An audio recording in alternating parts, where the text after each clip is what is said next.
Hello, welcome back to Theme Park Wizard, and may the 4th be with you. Today, we're going to talk about all things Star Wars, including Star Wars movies, Disney films, and the Disney, well, really, how the Star Wars has impacted Disney parks. So, let's get started. Hello there. All right, so there has been a lot of impact that Star Wars has made on Disney all the way back in the 90s, 1987, when Star Tours opened. Then Indiana Jones. It wasn't Star Wars, but Lucasfilm has made Indiana Jones well and has a massive impact on Disney. So all the way back then to when Disney bought them in 2009 with with $4 billion. Sorry, 2012 with $4 billion. And then his whole dedicated lands in the park. Absolutely incredible. Star Tours, the original Star Tours, opened in Disneyland in 1987 in Tomorrowland.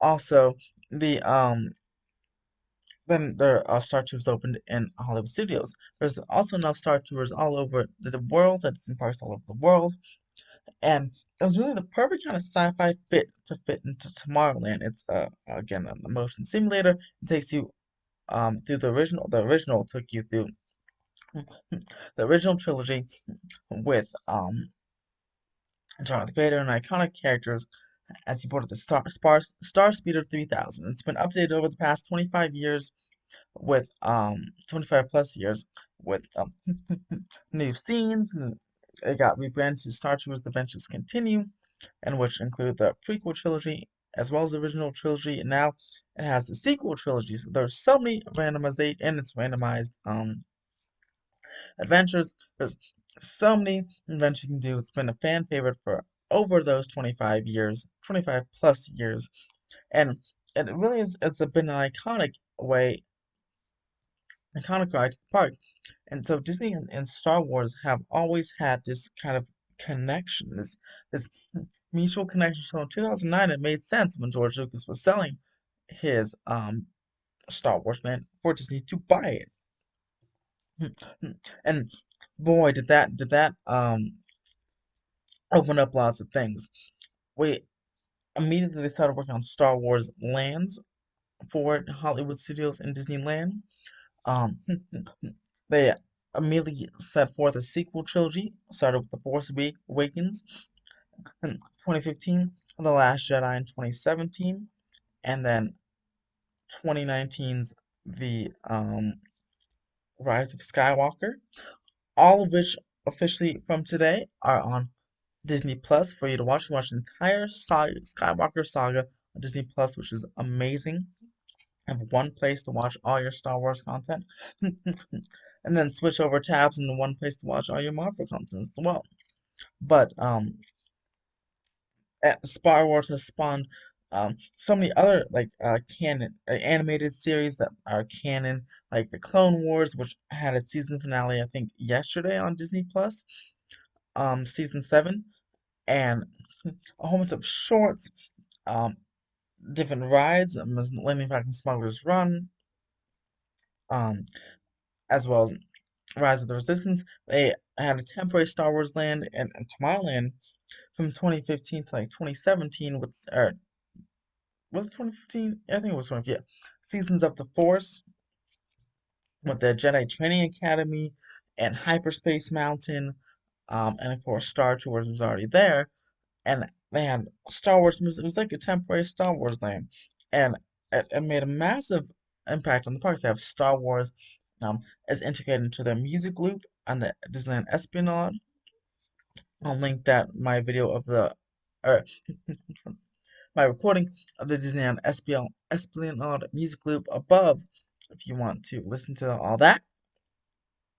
Star Wars has been in fireworks and parades. It's been in parades. I don't know if it's been in parades, but it's been fireworks shows. Um, it's dedicated Star Wars Night, Thursday, August 27th of this year. Hopefully that will still be able to happen, not be postponed. As for Star Wars Celebration, there's a whole celebration dedicated to Star Wars, which is in Anaheim this year, if it's not canceled. if it hasn't been canceled already.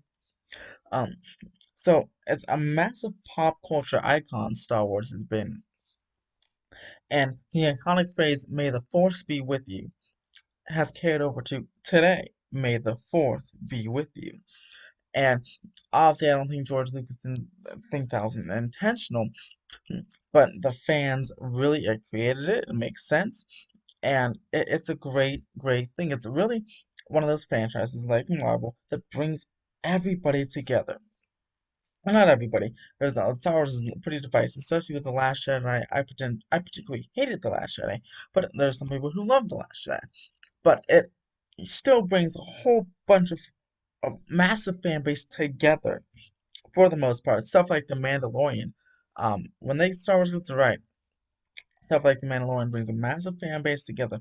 So universally enjoy these characters, these stories, and for better or for worse, hopefully, I mean, the sequel trilogy wasn't that great, in my opinion. It was probably the worst of the trilogies.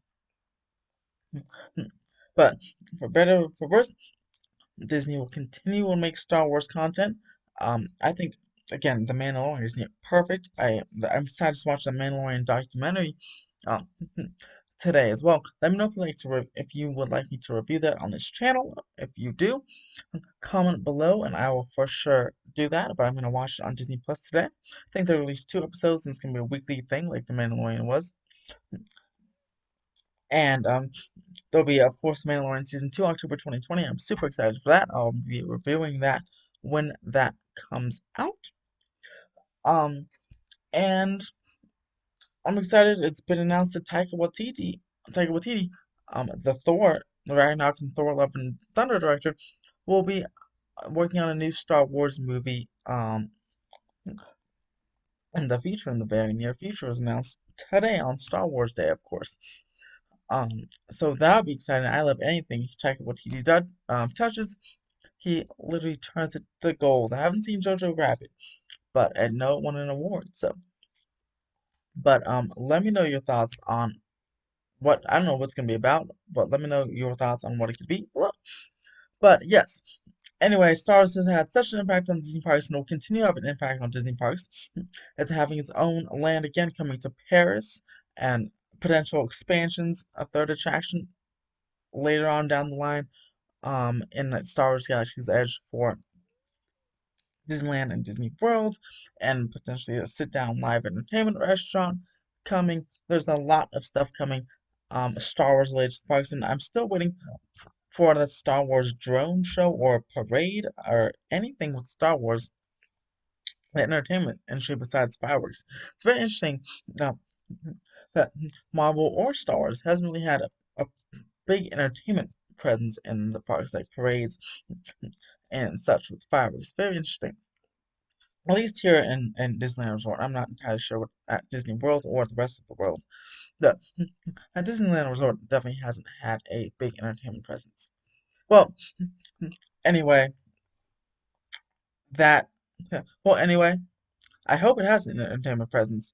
And comment below, what would you like to have see Star Wars and Marvel have an entertainment presence?